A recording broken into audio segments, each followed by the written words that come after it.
বেশ কিছুদিন আগে আমি আর আমার বোন একটু বাইরে বের হয়েছিলাম কোনো একটা কাজে, মেবি মার্কেটে গিয়েছিলাম, বাট আমার মনে নেই কেন গিয়েছি বা কিসের জন্য, আর ওইটার কোনো ফুটেজও নাই। তো যাই হোক, এখানে হচ্ছে রিক্সায় আমি আর আমার বোন একটু করে হচ্ছে স্ন্যাপ নিচ্ছিলাম, আর এখানে যেতে যেতে একটু রিক্সায় ভিডিও করছিলাম। আর আমি ভিডিওর ভয়েস দিতে বসলে আমার মনে হয় আমার বাসার সবার হচ্ছে কথা বলাটা অনেক বেশি ইম্পর্টেন্ট হয়ে যায়, আর কোথা থেকে এত শব্দ আসে আমি আসলে বুঝি না। আমি ট্রাই করছি এগুলো অ্যাভয়েড করার জন্য, বাট কোনো কিছু হবে না আমাকে দিয়ে।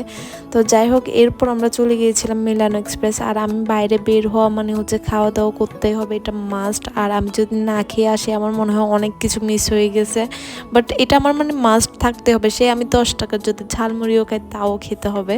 তো যাই হোক, আপনি মিলানো এক্সপ্রেসে গিয়েছিলাম, ওই দিন আমি অনেক কিছুই অর্ডার করেছি। আমি চেয়েছি তাদের একটু ডিফারেন্ট আইটেমগুলো হচ্ছে ট্রাই করার জন্য, তাই আমি এখানে পিৎজা আর হচ্ছে পাস্তা অর্ডার করেছিলাম। ওইটা কি পাস্তা ছিল মনে নেই, আর এটার আমার ভালো করে ফুটেজ নেওয়া হয়নি কারণ আমার বেশি খিদা লেগেছিল, মেবি আমি তাড়াতাড়ি খেয়ে ফেলেছিলাম।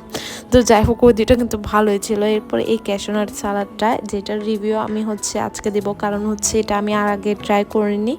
এটা আমার কাছে অ্যাভারেজ লেগেছে, কারণ চিটাগংয়ে এর চেয়ে বেটার হচ্ছে ক্যাশনাট সালাদ পাওয়া যায়। আপনারা চাইলে ট্রাই করে দেখতে পারেন। আমার কাছে অ্যাভারেজ ওকে ওকে মনে হয়েছে। আমার মনে হয় এই ক্যাশনাট সালাদটা আর একটু বেটার হতে পারতো। তো যাই হোক, আমি এর মধ্যে এগুলো খেয়েও ফেলেছি, এটা নিয়ে আমি আর কমেন্ট করব না বেশি কিছু। আমি বলবো আপনারা চাইলে ট্রাই করে দেখতে পারেন, হতে পারে এটা আমার টেস্ট বাটের সাথে আর একটু বেটার হতে পারতো, যেটা আমি এখানে বলতে চাচ্ছি আর কি। অনেকের কাছে এটা ভালো লাগতে পারে। আর এর মধ্যে হচ্ছে আমি ওই পিৎজা পাস্তা শেষও করে ফেলেছি, সাথে আমি হচ্ছে চাউমিনটা অর্ডার করেছিলাম। তারা আসলে দিতে লেট করছিল, একটার পর একটা সবকিছু একসাথে দিলে হচ্ছে আমি ভালো করে ফুটেজ নিতে পারতাম, বাট তারা না দেওয়ার কারণে হচ্ছে আমি নিতে পারিনি। আর তাদের চাউমিনটা এক কথায় অনেক বেস্ট। এরপর আমার বোনের সাথে কি হচ্ছে দেখেন।